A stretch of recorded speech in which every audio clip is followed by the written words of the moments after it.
Project 110 is a Chicago-based nonprofit dedicated to mentoring young boys of color as they transition from 8th grade to high school. Joining us now with more on the program is founder and executive director Derek Butler and mentor KB. Gentlemen, thank you for coming in and joining us. Thank you so much for having us. I don't think a lot of people realize, but that transition from 8th grade to high school is really key when it comes to success in high school and years beyond.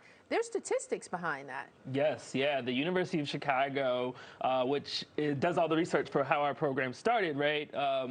Students who end their freshman year with a 3.0 GPA are 3.5 times more likely to graduate high school in 4 years and live choice-filled lives. And that's what we want for our students, right? To be able to graduate high school and to have an opportunity to engage in all the things that are available to them. KB, mentoring boys at this age, how do you get to them and tell them how to make that transition? They're in a hormone-filled, confusing time. They're half kid, half adult. What do you tell them that is so successful? Yeah, I think it's really about building the relationship with them. I think one thing Project 110 does is there's a focus on education, but there's also a focus on their mental health, building them up socially, building them up, being able to have conversations that they may not want to have with their parents or they may not want to have with their friends, like the small things like the little girlfriends that they're having now and like missing out on making the basketball team and things like that, things they don't really want to talk about. Yeah, so what are the challenges that they are facing in that period? I mean, you would think that they're going, most of the time they're going to be with their friends, so this is not necessarily totally a new environment.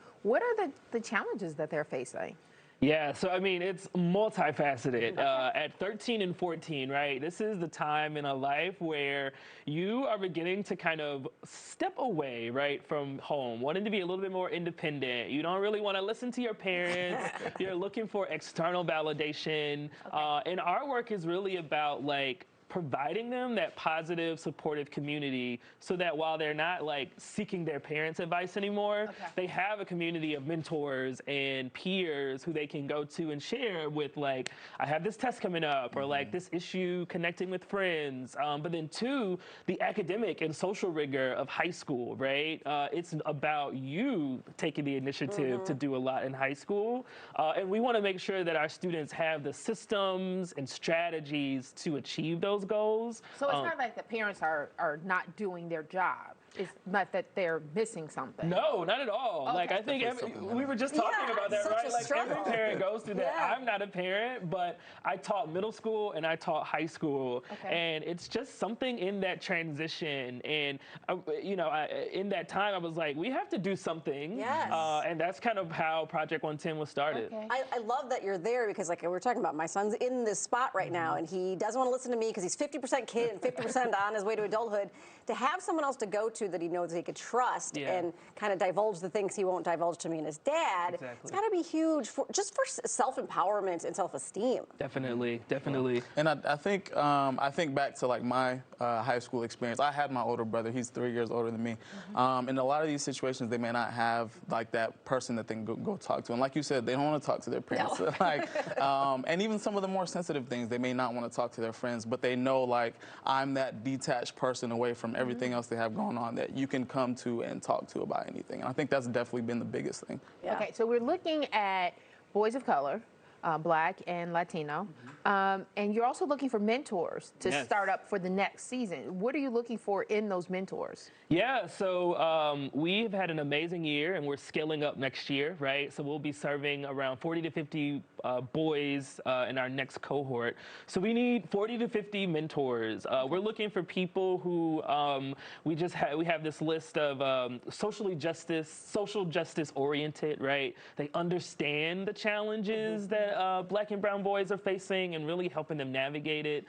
Individuals who are open-minded, mentors who are good at listening, because it's not always about providing advice, but really listening, because KB can talk about it, but our mentors gain just as much from working with the students as opposed to the students gaining from the mentors. Yeah, and KB, what do you do with the students you're working with? I mean, because obviously you're there as a sounding board, but you guys have activities, there are functions, and your day-to-day kind kind of thing? So we have monthly workshops where we're doing things like prep for college. We're talking about how to use an agenda book or different things like that. And I think the biggest thing when we're talking about looking for more mentors, you don't always have to come, like many mentors may think that they may not have much to offer, but you've gotten to this point in life, you've gotten those experiences. These are things that they're just now stepping into. You can share your experiences with them, and that's enough. Just the fact that you're that sounding board. So. Okay. So, like, for someone who might be considering this, they may say, "Oh, this may be a lot for me to take on." What are they like? What type of a commitment is it requiring?